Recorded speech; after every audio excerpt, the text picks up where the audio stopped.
మోక్షానికి మార్గం అనే ఈ కార్యక్రమానికి మీ అందరికీ స్వాగతం. ఈ కార్యక్రమంలో ఈ రోజు ప్రత్యేకంగా మనం సమర్పణ గురించి తెలుసుకోబోతున్నాం. మనకి సమర్పణను గురించిన ఆసక్తికరమైన విషయాలను తెలియజేయడానికి గాను మన మధ్యలో పాస్టర్ గారు ఉన్నారు.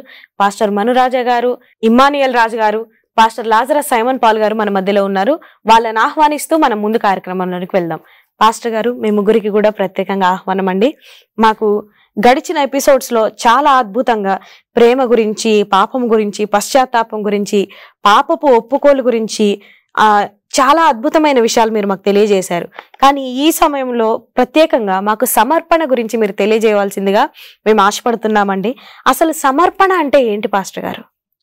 సమర్పణ అంటే మన హృదయాన్ని దేవుడికి సమర్పించటం. సాధారణంగా సమర్పణ అనగానే చాలామందికి మెటీరియల్ వస్తుపరమైన విషయాలు మాత్రమే చాలామందికి గుర్తొస్తూ ఉంటాయి. సమర్పణ అంటే కొంతమంది కానుకలు అనుకోవచ్చు, ఇంకొంతమంది దశంభాగాలు అనుకోవచ్చు, ఇంకొంతమంది వస్తువులు అనుకోవచ్చు, ఇంకొంతమంది జంతువులు. అలాంటి కొన్ని వస్తుపరమైన విషయాలు మాత్రమే దేవుడికి సమర్పించాలి, దేవుడు వాటిని తీసుకుంటాడు, దేవుడు వాటిని అంగీకరిస్తాడని చాలామంది అపోహలో ఉంటూ ఉంటారు. సమర్పణ అంటే మన హృదయాన్ని దేవుడికి ఇవ్వటం, లేదా మన యొక్క జీవితాన్ని దేవుడికి అంకితం చేయటం అనమాట. బైబిల్ గ్రంథంలో మనం చాలా విషయాలు, చాలా మంది వ్యక్తులు, మన పితరులు మరి వారి జీవితాన్ని దేవుడికి సమర్పించుకున్నట్లుగా, వారి జీవితాలు దేవుడికి సమర్పించుకొని మరి దేవుడి యొక్క మార్గంలో, దేవుడి చిత్త ప్రకారము, దేవుడి సేవలో వారి జీవితాన్ని అంకితం చేసినట్లుగా మరి బైబిల్ గ్రంథంలో మనం చూడగలుగుతున్నాం. అయితే ఈరోజు ఒక వ్యక్తిని మీకు జ్ఞాపకం చేయాలనుకుంటున్నాను ఈ సందర్భంగా. ఆ వ్యక్తి ఎవరంటే మన పితృడైన విశ్వాసులకు తండ్రి అబ్రహాం.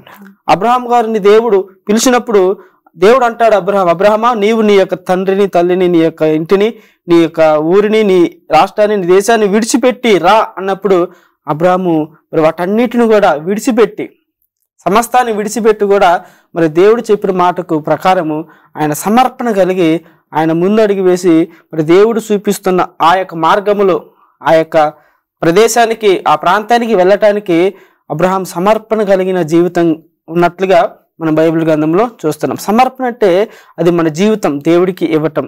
మన యొక్క జీవితం మన దేవుని చిత్తానికి మన చిత్తం ఆయనకి అంటుపెట్టి, లేదా దేవుని చిత్తానికి మన చిత్తము ఆయనకి ఇవ్వటం. అంటే దేవుడి చిత్తానికి మనం లోపడటం, మన చిత్తాన్ని మనం తగ్గించుకొని దేవుడి చిత్తాన్ని మనము హెచ్చించటం, దేవుడి చిత్తానికి మనం లోబడటం అనేది సమర్పణ అనే దానికి ఒక అర్థవంతమైన మరి భాష, లేదా అర్థవంతమైన మీనింగ్ మనకు అర్థంగా వస్తూ ఉంటుందని ఈ యొక్క వాక్యం ద్వారా మనం తెలుసుకుంటున్నాం. చాలా చక్కగా చెప్పారండి. పాస్టర్ గారు, మీరు కూడా ఇంకొన్ని విషయాలు చెప్పండి. అసలు సమర్పణ అంటే ఏమిటి? సమర్పణ అంటే దేవుని చిత్తానికి సంపూర్ణంగా లొంగిపోవడం అండి. దేవుడు ఏదైతే మన పట్ల ఉద్దేశాలు కలిగి ఉన్నారో ఆ ఉద్దేశాలని నెరవేర్చడానికి మనకి కష్టమైన, ఇబ్బంది అయినా సరే ఆయన చిత్తానికి మనం లొంగిపోవడం. ఎందుకంటే దేవుడు ఒకవేళ మన పట్ల ఉద్దేశం కలిగి ఉంటే అవి మంచివే ఉన్నాయి, అవేంతో గొప్పవని దేవుడు వాక్యం సెలవిస్తూ ఉన్నది. వాటి కోసం మనం మన ప్రయాణాన్ని కూడా దేవుని వైపుకి మనం తిప్పుకునే వారిలాగా ఉండాలి. మనం పరలోక ప్రార్థన చేసేటప్పుడు కూడా నీ చిత్తం జరగాలి ప్రభు అని చెప్పేసి ప్రార్థన చేస్తాం. పరలోక మందు ఉన్నట్లు భూమి మీద కూడా నీ చిత్తమే జరగాలి. ఎందుకంటే పరలోక రాజ్యం ఎంత ప్రశాంతంగా, ఎంత గొప్పగా, ఎంత స్వేచ్ఛగా ఉన్నది. మనకి కూడా అట్లాంటి స్వేచ్ఛ కావాలని చెప్పేసి మనం ప్రార్థన చేస్తూ ఉన్నాం. అంత మాత్రమే కాదు, మన యేసుక్రీస్తు ప్రభుల వారిని కూడా చూస్తూ ఉంటాం. ఆయన శిలువ మరణంకి వెళ్ళే ముందు రోజు రాత్రి ఆయన ఎంతో వేదంతో ప్రార్థిస్తూ ఉంటారు, ఏడుస్తూ ప్రార్థిస్తూ ఉంటారు. కానీ అయినప్పటికీ చివరికి తండ్రి నీ చిత్తమే జరిగించు అని చెప్పేసి 3 సార్లు ప్రార్థన చేయడం మనం అక్కడ చూసుకుంటూ ఉంటాం. మనకి కూడా ఎన్నో కష్టాలు, ఇబ్బందులు ఎవరైతే సమర్పించుకుంటారో వాళ్ళకి వస్తాయండి. కానీ అయ్యా నీ చిత్తానికే నేను సమర్పించుకుంటున్నా, నీ చిత్తమే నా జీవితంలో జరగాలని చెప్పేసి మనం దేవునికి సమర్పించుకోవాలి. అంత మాత్రమే కాదు, మన సొంత ప్రణాళికలు ఏవైతే ఉన్నాయో వాటిని విడిచిపెట్టి మన ప్రణాళికగా ఎంచుకోవాలి. మనం పేతురు గారిని చూద్దాం. పేతురు గారు ఆయన యేసుక్రీస్తు ప్రభుల వారు చనిపోయి తిరిగి లేచి తర్వాత ఆయన చేపలు పడతా ఉంటారు. ఆయనకి దొరకవు చేపలు. యేసుక్రీస్తు ప్రభుల వారు వచ్చి అక్కడ కన్వర్జేషన్ అంతా అయిపోయిన తర్వాత, నువ్వు జాలర్లు పట్టే, అదే చేపలు పట్టే జాలరి కాదు, మనుషులు పట్టే జాలరిగా నువ్వు ఉండాలని చెప్పేసి యేసుక్రీస్తు ప్రభుల వారు పేతురుకి చెప్తారు. అంటే ఆయనకున్న పని ఏంటంటే చేపలు పట్టడం, ఆయన వృత్తి. కానీ ఒక్కసారి యేసుక్రీస్తు ప్రభుల వారు పేతురుతో మాట్లాడాక ఆయన నిర్ణయాన్ని అతను మార్చుకున్నారు. ఇప్పుడు కూడా అంతే అండి, మనతో దేవుడు అనేక విధాలుగా మాట్లాడచ్చు. పాస్టర్ గారి ద్వారా కావచ్చు, దర్శనాల ద్వారా కావచ్చు, లేదంటే మనకు వచ్చే విజన్స్, కళల ద్వారా కూడా దేవుడు మనతో మాట్లాడచ్చు. అలా మాట్లాడినప్పుడు ఒకవేళ ఆ పిలుపు అనేది గట్టిగా ఉన్నట్లయితే, స్ట్రాంగ్గా ఉన్నట్లయితే ఖచ్చితంగా మన పద్ధతిని, మన పనుల్ని మనం విడిచే అవసరం అయితే దేవుడి కోసం, దేవుడికి సమర్పించుకునే అంత సిద్ధంగా మనం ఉండగలగాలి. చాలా చక్కగా చెప్పారండి. పాస్టర్ గారు, మీరు కూడా మరికొన్ని విషయాలను మాకు తెలియజేయండి. సమర్పణ అంటే ఏంటి? ఇక్కడ మనకి 1 యోహాను 3:3 చూసినప్పుడు 3వ అధ్యాయం 3వ వచనంలో, ఆయన యందు ఈ నిరీక్షణ పెట్టుకున్న ప్రతి వాడును ఆయన పవిత్రుడై ఉన్నట్టుగా తన్ను పవిత్రునిగా చేసుకొనును అని ఇక్కడ రాయబడి ఉన్నది. అంటే దేవుని కోసం ఎవరైతే తమను తాము సమర్పించుకుంటారో వాళ్ళు తమను తాము పరిశుద్ధులుగాను పవిత్రులుగాను ఉంచుకోవడానికి ప్రయత్నం చేస్తూ ఉంటారని ఇక్కడ రాయబడి ఉంది. ఇది నిజమైన సమర్పణ. అంటే ఇంకా మన జీవితంలో, మనకి లోకంలో అందరూ ఒక విధంగా ఉంటూ మంచిగా సంతోషంగా గడుపుతున్నారు లోక సంబంధమైన విషయాల్లో. ఫర్ ఎగ్జాంపుల్, కాలేజీకి పోయేటోళ్ళకి మంచిగా పార్టీ అరేంజ్ చేసుకుని వాళ్ళు తాగుతున్నారు, ఫ్రెండ్స్ అందరూ మరి ఆల్కహాల్ తీసుకుంటున్నారు అనుకుందాం. అక్కడ మన ఒక్కలం ప్రత్యేకించబడిన వారుగా ఉండాలి. దానివల్ల ఆ టైంకి మనకి కొంత ఇబ్బంది అనిపించవచ్చు, కొంచెం కష్టం అనిపించవచ్చు, కానీ దేవుని కోసం మనం చేస్తున్నాం ఇది. ఇక్కడ మనకు సమర్పణ అనగానే కొన్ని పదాలు మనం జ్ఞాపకం చేసుకోవాలి. సమర్పణ అంటే మనకి ఇంగ్లీష్లో కొంచెం కాన్సెక్రేషన్, సబ్మిషన్ అని, సపరేషన్ ఫ్రమ్ అని కూడా వస్తూ ఉంటుంది. అంటే ప్రత్యేకించబడము, తర్వాత దేవుని కోసం ప్రతిష్ఠించబడము అనే అర్థంతో కూడుకున్న పదం అన్నమాట సమర్పణ అంటే. అంటే దేవుని కోసం మనల్ని మనం ప్రత్యేకపరచుకుంటున్నాం, దేవుని కోసం మనల్ని మనం ప్రతిష్ఠించుకుంటున్నాం. ఇంకా లోక సంబంధంగా నేను ఉండను, లోకంలో ఉన్న పాపముకి నాకు సంబంధం లేదు, లోకంలో ఉన్న సంతోషాలతోటి నాకు అవసరం లేదు, నీలోనే నాకు సంతోషమయ్యా అని మనం దేవునికి అన్ని విషయాల్లో మనం తినుతున్నప్పుడు, తాగుతున్నప్పుడు కూడా దేవునికి మహిమకరంగా మనం బ్రతకాలనుకోవటమే నిజమైన సమర్పణ. చాలా బాగా వివరించారండి. ఇంకా అంటే మనం అనుకుంటా ఉంటాం ప్రతిసారి కూడా సమర్పణ అంటే కేవలం వస్తుపరంగానే, లేకపోతే వాళ్ళు ఏదైనా మొక్కుబడి చేసుకున్నది మేము ఇంకా ఇవ్వలేదేమో, అది వరకే సమర్పణ అని అనుకుంటారు. కానీ చాలా చక్కగా మీరు వివరించింది ఏంటంటే మనల్ని మనం దేవుడికి సమర్పించుకోవాలి. మన విరిగి నలిగిన హృదయం అంటే దేవుడికి చాలా ఇష్టం. మనం ఎప్పుడైతే అట్లా మన హృదయాన్ని, మనల్ని మనం దేవుడికి సమర్పించుకుంటామో ఆ రోజు అది నిజమైన సమర్పణ అని చెప్పి చాలా చక్కగా వివరించారండి. అందుకు గాను చాలా ధన్యవాదాలు మీకు. చిన్న విరామం తీసుకొని మళ్ళీ వచ్చేద్దాం. చూసారు కదండి, ఎంతో చక్కగా వివరిస్తున్నారు. ఇంకా ఆసక్తికరమైన విషయాలను మనం తెలుసుకుందాం. చిన్న విరామం తీసుకొని మళ్ళీ వచ్చేద్దాం. మోక్షానికి మార్గం అనే ఒక కార్యక్రమంలోనికి మీ అందరికీ కూడా స్వాగతం. ఈ మోక్షానికి మార్గం అనే కార్యక్రమంలో సమర్పణ అనే ప్రత్యేకమైన అంశం మీద మనం మాట్లాడుతూ ఉన్నాం. మరిన్ని ఆసక్తికరమైన విషయాలు తెలుసుకుందాం రండి. పాస్టర్ గారు, ఇంతవరకు కూడా అసలు సమర్పణ అంటే ఏంటి అనే విషయం గురించి చక్కగా వివరించారు. ఇప్పుడు ఎలాంటి సమర్పణను దేవుడు ఇష్టపడతాడనేది మీరు మాకు తెలియజేస్తారా? అవునండి, దేవుడు ఎలాంటి సమర్పణ ఇష్టపడతారంటే విరిగి నలిగిన హృదయం అని చెప్పేసి మనం ఇందాక కూడా చెప్పుకోవడం జరిగింది. అయితే ఎవరైతే దేవుని కొరకు వాళ్ళ సమయాన్ని లేదంటే వాళ్ళ పనుల్ని సమర్పించుకుంటారో వాళ్ళకి ఖచ్చితంగా శోధనలు అనేవి వస్తాయండి. దేవుడు ఎలాంటి ఇష్టపడతారు అనేది ఇక్కడ తెలుస్తూ ఉంటుంది. అలాంటి శోధనలు వచ్చినప్పుడు శోధనలకి సైతం మనం ఎదురుగా వెళ్ళి దేవుని చేపట్టుకొని, దేవుని వాక్యాన్ని చేపట్టుకొని ఆ శోధనల గుండా మనం ప్రయాణం చేసినప్పుడు మన సమర్పణ అనేది కనబడతా ఉంటుంది. చాలా మంది సమర్పించుకుంటారు కేవలం మాటలతో మాత్రమే, కేవలం వాళ్ళ పనిలో 1 రోజు 2 రోజులు సమర్పించుకొని దాంతో నేను దేవునికి సమర్పించేసుకున్నా అని చెప్పేసి చెప్తా ఉంటారు. అది వృధా అయిన సమర్పణ. ఒక సమర్పణ మనం ఎప్పుడైతే తీసుకుంటామో అది కడ వరకు కూడా దేవుడు మనల్ని ఆయన రాకడలో పిలిచే వరకు కూడా మనల్ని దాన్ని చేపట్టుకొని ముందుకు సాగుతూ ఉండాలి.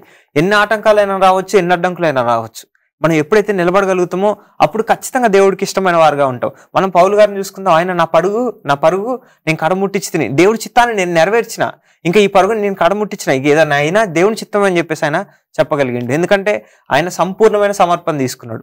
ఏదైనా సరే యేసుక్రీస్తు ప్రభువు గారి కోసమే, ఏదైనా సరే ఆయన రాజ్యం కోసమే.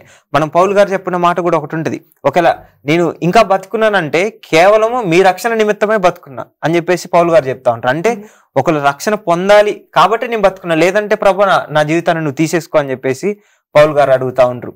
మనం ఒక సమర్పణ ఎప్పుడైతే తీసుకుంటామో అప్పుడు శోధనలు వస్తాయి, కుటుంబాల నుంచి శోధనలు వస్తాయి, తర్వాత స్నేహితుల నుంచి శోధనలు వస్తాయి, తర్వాత మనకు అసలు ఎవ్వరు సంబంధం లేని వారి దగ్గర నుంచి కూడా సాతాను ద్వారానైనా శోధనలు రావచ్చు. ఈ శోధనలన్నింటినీ కూడా ఎవరైతే ఎదుర్కొంటారో వాళ్ళకి దేవుడు తోడుగా ఉంటారు. ఎవరైతే ఈ శోధనలు ఎదిరించి చివరి వరకు కూడా నిలబడగలుగుతారో ఖచ్చితంగా దేవుడు వారిని ఇంకా అధికంగా ఇష్టపడతారండి. అట్టి స్థితిలో మనందరం కూడా నిలబడగలగాలి. చాలా చక్కగా చెప్పారండి. పాస్టర్ గారు, మీరు కూడా మరికొన్ని విషయాలు మాకు తెలియజేయండి. తప్పకుండా. మనము చాలాసార్లు దేవుని కోసం ఏదైనా పని చేసాం అనుకోండి. ఫర్ ఎగ్జాంపుల్ ఒక రోజు ఏదైనా హాలిడే రోజు వచ్చి చర్చ్ క్లీన్ చేసాం అనుకుందాం, సమర్పించుకున్నాం దేవునికి. ఆ రోజు నేను టైం స్పెండ్ చేస్తా దేవుని పరిచర్యలో, మందిరాన్ని శుభ్రం చేస్తా అని. ఆ రోజు శుభ్రం చేసిన తర్వాత నుంచి రెండో రోజు నుంచి మన విధానం ఎట్లుంటుందంటే, నేను కాబట్టి చేశా, నేనే చేశా, ఇంకెవరు చేయలేరు ఈ పని, నేను మాత్రమే చేశా. లేకపోతే ఏదైనా గోడ కట్టిస్తున్నానో లేకపోతే ఇంకేదన్నా కట్టిస్తా కొంత చేస్తా అని చెప్పని అనుకున్నా. చేసిన తర్వాత దాని మీద నా పేరే ఉండాలి, నా ఫ్యామిలీ నేమ్ ఉండాలి, నీ కుర్చీలు డొనేషన్ చేసినా కానీ నా పేరే ఉండాలి. అది దేవునికి నువ్వు సమర్పించినట్టు ఎట్లా అవుతుంది? దాని మీద నీ పేరు రాసుకొని నీ వస్తువుని తీసుకొని అక్కడ పెట్టుకున్నావు కొన్ని రోజుల కోసం, అంతే కదా. మనం సమర్పణ చేసుకుంటున్నప్పుడు కంప్లీట్నెస్ ఉండాలి, హృదయపూర్వకంగా ఇవ్వాలి. ఇంకా దానికి నీకు సంబంధం లేదు, నువ్వు దేవునికి ఇచ్చేసిన ఒక వస్తువు కావచ్చు అంతే. నువ్వు నీ జీవితాన్ని కూడా దేవునికి సమర్పణ చేసినప్పుడు ఇంకా ఎక్కువ టైం నువ్వు దేవునితోటే ఉండగలగాలి. ప్రతి విషయంలో దేవునికి నువ్వు ప్రాధాన్యత ఇవ్వగలగాలి. ఏదైనా వెళ్తున్నా వస్తున్నా ఎక్కడున్నా ఏం చేస్తున్నా కానీ దేవునికి నాకు మధ్య రిలేషన్ ఎట్లుంటుంది అనేది మనం జ్ఞాపకం చేసుకుంటూ వెళ్ళాలి. చాలాసార్లు మనం ఏదైనా చిన్న పని చేసి నేనేదో గొప్ప త్యాగం చేసేసా అనుకుంటా ఉంటుంది. దేవుని త్యాగం ముందు మనం చేసింది ఎంత అండి? మనం చేసింది ఎంత? ఆయన మన కోసం అంత పెద్ద అన్ని వేల లక్షల కోట్ల కిలోమీటర్ల దూరం నుంచి ఆయన మన కోసం వచ్చాడు. మరి ఆయనకున్న పలుకుబడి అన్నీ కూడా వదిలిపెట్టి వచ్చారు. ఆయనకు తెలుసు ఇక్కడికి వస్తే భూమి మీద ఆయన ఎలా ట్రీట్ చేస్తారనేది తెలుసు, ఆయనకి ఏమి విలువ ఉండదని తెలుసు. మరి దరిద్రునిగా దీనునిగా ఆయన భూమి మీదకి వచ్చారు. అట్లాంటివి మనం చేయగలుగుతున్నామా? లేదు. పక్క ఊర్లో ఉన్న చిన్న పల్లెటూరుకు పోయి సువార్త చేయాలంటే కూడా మనకి చాలా ఇబ్బందిగా ఫీల్ అవుతూ ఉంటాం. ఒకవేళ వెళ్ళి ఏదన్నా చిన్నపాటి మీటింగ్ ఏదైనా పెట్టొచ్చినా నేను ఏదో గొప్ప పని చేసేసా, 2 రోజులు మేము కింద పడుకున్నాం, 3 రోజులు మేము బాత్రూమ్ లేకుండా ఉన్నాం, మామూలు నీళ్లు తాగామని ఎంత చెప్పుకుంటాం. అది కాదండి. మనము దేవుని కోసం చేస్తున్నవన్నీ కూడా చాలా చిన్నవి. దేవుడు మనకు చేసింది ఎప్పుడు చాలా గొప్పది. ఆయనే అంత తగ్గించుకొని నిన్ను నువ్వు తగ్గించుకొని ఉండు అని చెప్తా ఉంటే మనం హెచ్చించుకోవాలని చూస్తున్నాం. అది నిజమైన సమర్పణ కాదు. నిజమైన సమర్పణ ఎప్పుడు కూడా తనను తాను తగ్గించుకొని ఉంటుంది, తనను తాను హెచ్చించుకోదు, దేవుణ్ణి హెచ్చించడానికి ప్రయత్నం చేస్తుంది. చాలా చక్కగా చెప్పారండి. పాస్టర్ గారు, మీరు కూడా మరికొన్ని విషయాలు మాకు తెలియజేయండి. అసలు ఎలాంటి సమర్పణను దేవుడు ఇష్టపడతారు? చాలా మంచి ప్రశ్నగా నేను భావిస్తున్నాను. సమర్పణ అనేది ఇచ్చేది. ఏదైనా మనం ఇస్తున్నామంటే సమర్పించటం అంటే దేవుడికి సమర్పణ ఇస్తున్నాం. బైబిల్ గ్రంథంలో మరి వస్తువులు సమర్పించబడినట్లుగా చూస్తున్నాం, మనుషులు కూడా మరి సమర్పించబడినట్లుగా మనం చూస్తున్నాం. ఇందాక పాస్టర్ గారు చెప్పినట్లుగా సమర్పణ అనేది కొన్ని వేరే అర్థాలు కూడా దగ్గర సంబంధం కలిగి ఉన్నట్లుగా మనం చూస్తూ ఉన్నాం. మనము బైబిల్ గ్రంథం సంసోనును మనం చూసినట్లయితే అతడు కూడా సమర్పించబడినవాడు. ఇశ్రాయేల్ ప్రజలు రక్షించడానికి సంసోను సమర్పించబడినవాడు. అలాగనే మరి బైబిల్ ఇంకా చాలా కొంతమంది ప్రత్యేకమైన వ్యక్తులు దేవుడి కొరకు సమర్పించబడ్డారు, ప్రత్యేకింపబడిన వారు దేవుడికి సమర్పించబడ్డారు. అలాగే యేసుక్రీస్తు ప్రభువు కూడా మనుషులందరి కొరకు సమర్పించబడ్డాడు. మనుషులందరి పాపం కొరకు మరి దేవుడు ఈ యేసుక్రీస్తు ప్రభువు సమర్పించారు. అలాగే యేసు ప్రభు వారు మరి ఆయన చనిపోయే ముందు కూడా తన యొక్క ఆత్మ దేవుడికి మరలా సమర్పించుకున్నాడు. ఇదిగో తండ్రి, నా ఆత్మ నీకు సమర్పిస్తుంది, నేను సమస్తాన్ని కూడా నీ కొరకు నేను సంపూర్తి చేశాను, ఇదిగో నా ఆత్మను మరలా నీకు సమర్పిస్తున్నాను, నా ఆత్మ నీకు అప్పగిస్తున్నాను అని తన ఆత్మను దేవుడికి సమర్పించినట్లుగా అప్పగించినట్లు మనం చూస్తున్నాం. సో సమర్పణ అంటే ఇక్కడ అన్ని రకాలుగా మనము చూసుకోవాలి. కేవలం ఒక్క విధానంలో కాదు, ఒక్క కోణంలో కాదు, కానీ అన్ని కోణాల గుండా మనం చూసినట్లయితే అదొక అర్థవంతంగా ఉంటుంది.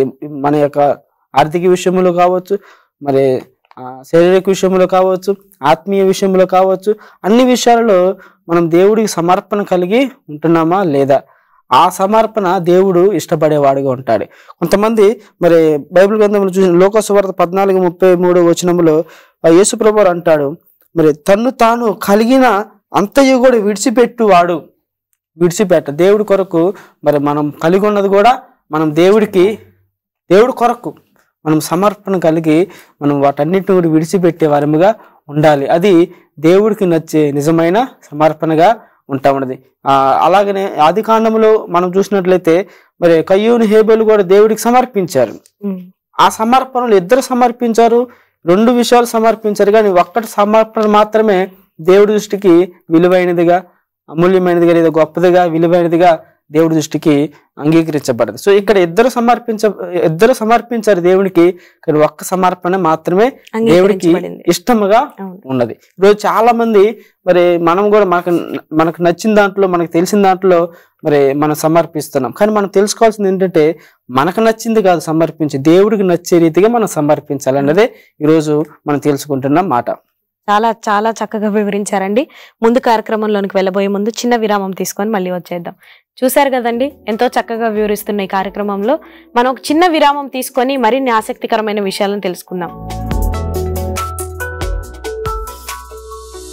మోక్ష మార్గం అనే ఈ కార్యక్రమంలోని సమర్పణ అనే ఎపిసోడ్కి మీ అందరికి కూడా తిరిగి స్వాగతం. మరిన్ని ఆసక్తికరమైన విషయాలను తెలుసుకుందాం రండి. పాస్టర్ గారు చాలా చక్కగా ఇంతవరకు కూడా సమర్పణ గురించి చాలా విషయాలు మాకు తెలియజేశారు.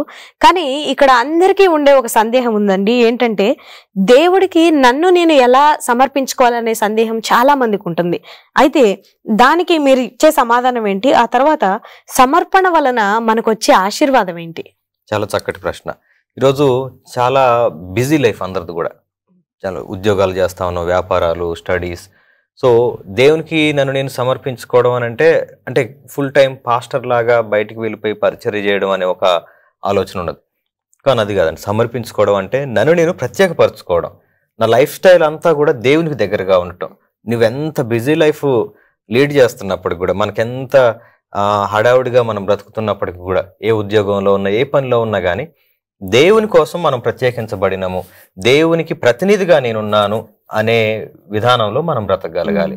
ఇప్పుడు ఒక ఉదాహరణకి, ఒక సాఫ్ట్వేర్ ఎంప్లాయీ ఉన్నారనుకోండి, తను డ్యూటీకి వెళ్ళినప్పుడు అక్కడ ఉన్న వాళ్ళందరికీ కూడా యేసుక్రీస్తుని రిప్రజెంట్ చేయగలగాలి. సమర్పణ అంటే అది. అంటే అక్కడ తను అందరితోటి కలిసి నార్మల్ లైఫ్ లీడ్ చేస్తా ఉంటే యేసుక్రీస్తుని ఎవరు కూడా తెలుసుకోలేరు. కానీ తను కొంత ప్రత్యేకత తనలో ఉన్నప్పుడు, ఎందుకు నువ్వు ఇలా ప్రత్యేకంగా ఉన్నావు అనే ప్రశ్న అందరికి వస్తుంది. సో అప్పుడు మనం చెప్పగలుగుతాం. నాకు ఒక మంచి అనుభవం ఉంది. ఒక హోటల్ తెలిసిన వాళ్ళు ఉన్నారు. సో వాళ్ళు సబ్బాత్ రోజున అసలు హోటల్ పెట్టరు. శుక్రవారం సాయంత్రం నుంచి శనివారం సాయంత్రం వరకు కూడా బంద్ ఉంటుంది. ఇది ఒక పూణేలో ఒక మంచి ఏరియాలో, మొత్తం ఐటీ ఫీల్డ్ వాళ్ళందరూ. సో వీకెండ్ అనగానే అందరికీ కూడా చాలా బిజినెస్ చాలా చక్కగా జరుగుతూ ఉంటుంది. కానీ ఆ హోటల్ యజమానికి ఉన్న సమర్పణ ఏంటి అని అంటే, ఆయన సబ్బాత్ రోజును నేను విశ్రాంతి దినంగా పాటించాల్సిందే అన్నది ఆయన సమర్పణ. అందుకనే ఆయన హోటల్ ముందు ఒక బోర్డు ఉంటుంది, ఈరోజు విశ్రాంతి దినము కనుక నేను హోటల్ తెరవను. సో ఇది సబ్బాత్ కనుక నేను హోటల్ తీయము, రేపు సాయంత్రం మళ్ళీ 6 గంటల తర్వాత, శనివారం 6 గంటల తర్వాత ఓపెన్ ఉంటుంది, రాగలరు. అప్పుడు అందరూ అడగటం మొదలు పెట్టారు. తర్వాత రోజు వచ్చినప్పుడు, సండే రోజు, మండే రోజు వచ్చినప్పుడు, విశ్రాంతి దినం అంటే ఏంటి, సబ్బాత్ అంటే ఏంటి, అప్పుడు ఆయన అక్కడ దాన్ని చెప్తా ఉన్నారు, ఎక్స్ప్లెయిన్ చేస్తూ ఉన్నారు. సో మనం ఏ ఫీల్డ్లో ఉన్నా సరే, ఎక్కడున్నా సరే, దేవునికి ఒక రిప్రజెంటేటివ్గా మనం ఉండగలగాలి. దేవుని ఆజ్ఞలు రిప్రజెంట్ చేసే విధంగా, దేవుని ప్రేమను, దేవుని బాధ్యతలను మనం రిప్రజెంట్ చేసే వాళ్ళుగా ఉండగలగాలి. ఇది నా ఉద్దేశంలో మరి నేను నమ్మేది. ఎందుకంటే ఇక్కడ బైబిల్లో రాయబడి ఉన్నది మనకి మత్తయి సువార్త 22వ అధ్యాయము 37వ వచనంలో చెప్తాను, నీ పూర్ణ హృదయంతోనూ, పూర్ణ ఆత్మతోనూ, నీ పూర్ణ మనసుతోనూ నీ దేవుడైన ప్రభువును ప్రేమించాలి అని చెప్పని ఉన్నది. అంటే కంప్లీట్నెస్ ఉండాలి. తర్వాత ఏదో అరకొరగా మనం సరే ఇక్కడ ఉన్నప్పుడేమో క్రిస్టియన్ లాగా ఉంటా, అక్కడికి వెళ్ళినప్పుడేమో నేను మళ్ళీ ఇంటికి వెళ్ళిన తర్వాత నార్మల్ లైఫ్, ఇంకొకరితోటి వెళ్ళినప్పుడు అక్కడ వాళ్ళతోటి కలిసిపోయి ఉంటా. అప్పుడు మనం రిప్రజెంట్ చేయలేకపోతున్నాం దేవుణ్ణి. ఎందుకంటే మనకు అన్ని రకాల స్నేహితులు ఉంటారు. సో వాళ్ళతోటి మనం కలవద్దు అనట్లేదు, కలవండి, కానీ అక్కడ కూడా రిప్రజెంట్ చేయగలగాలి.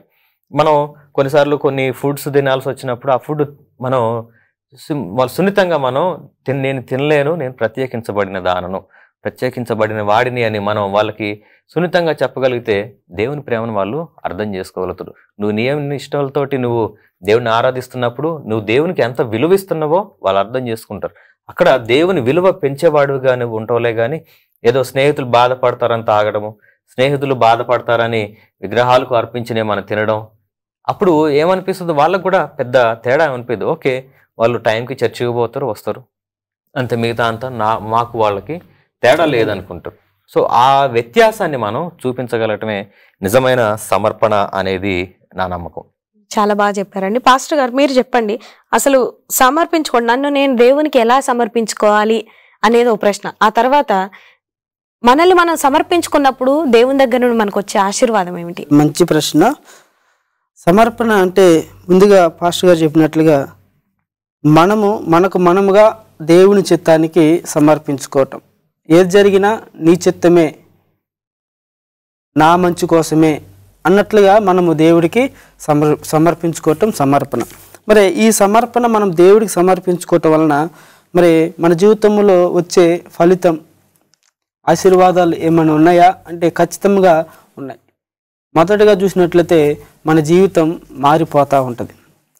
సమర్పించక మునుపు ఒక రకంగా ఉంటుంది మన జీవితం, సమర్పించిన తర్వాత ఇంకొక రకంగా కనిపిస్తూ ఉంటుంది. మనకు కనిపిస్తుంది, అలాగే చూసే ఇతరులకు కూడా ఒక డిఫరెంట్గా, ఒక ప్రత్యేకంగా సమర్పించబడిన తర్వాత ఉండే జీవితము ప్రత్యేకంగా కనిపిస్తూ ఉంటుంది.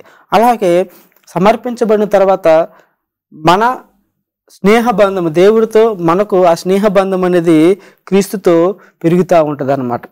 ఇంతకుముందు మనం లోకంతో ఉన్నాం కనుక లోకంతో మనము ఉన్నాం, లోకంతో ముడిపడి ఉన్నాం.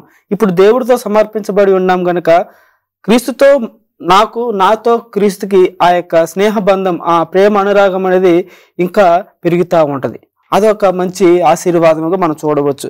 అలాగే దేవుని యొక్క శక్తి మనకు వస్తూ ఉంటుంది, ఆ దైవ శక్తి మనకు తోడుగా ఉంటుంది అన్నమాట. సమర్పణ కలిగిన జీవితంలో చాలా గొప్ప దైవ శక్తిని మనం పొందుకుంటాం.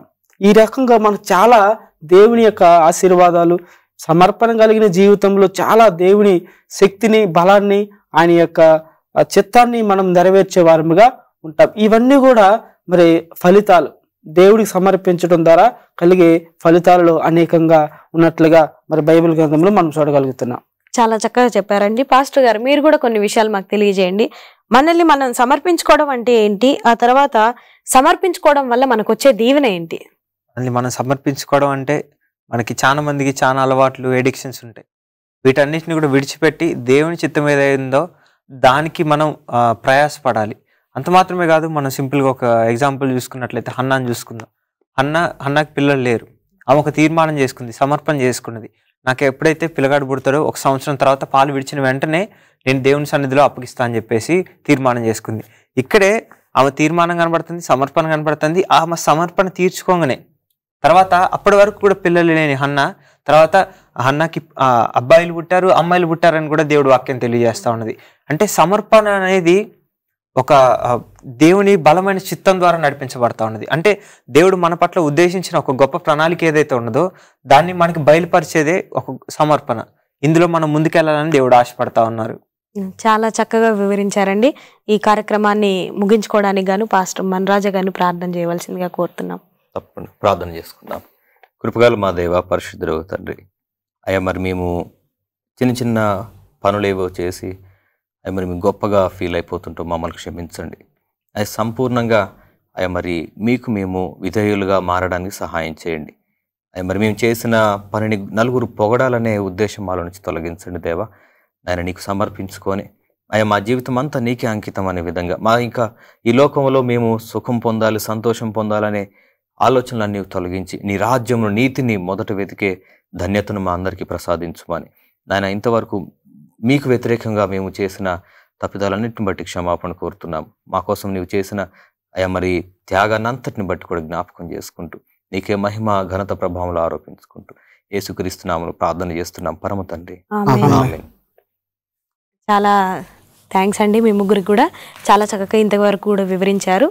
మరి ఎపిసోడ్స్లో మళ్ళీ కలుసుకుందాం. చూశారు కదండి, ఎంతో చక్కగా సమర్పణ గురించి చాలా బాగా, చాలా క్లుప్తంగా మనకి వివరించారు. అందులో ఉన్న లోతులు, మర్మాలన్నీ కూడా పాస్టర్ గారు వాళ్ళు మనకి తెలియజేశారు. నిజంగా మనల్ని మనం దేవుడికి సమర్పించుకోగలగాలి. సమర్పణ అంటే ఏదో వస్తువులు కాదు, ఏదో డబ్బు కాదండి. మన హృదయాన్ని దేవుడికి మనం సమర్పించుకున్నట్లయితే ఖచ్చితంగా గొప్ప ఆశీర్వాదాలను మనం చూస్తాం. కాబట్టి మనమందరం కూడా మనల్ని మనం సమర్పించుకొని దేవుడిచ్చే ఆశీర్వాదాలు పొందుకోవాలని మీ అందరికీ కూడా మనవి చేస్తున్నాను.